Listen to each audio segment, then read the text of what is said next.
చిన్నప్పుడు నాకు అమ్మ గోరు ముద్ద ఇష్టం, కాస్తేది గాక బామ్మ గోరింటాకు ఇష్టం.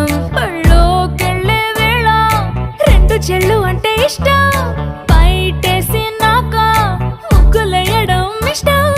కొత్త ఆవకాయ ముక్కంటే ఇష్టం, పక్క ఇంటి పూల మొక్కంటే ఇష్టం, అంతకంటే నేను అంటే నాకు ఇష్టం.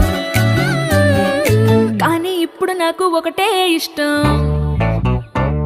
అది నా కోసం నువ్వు పడే కష్టం.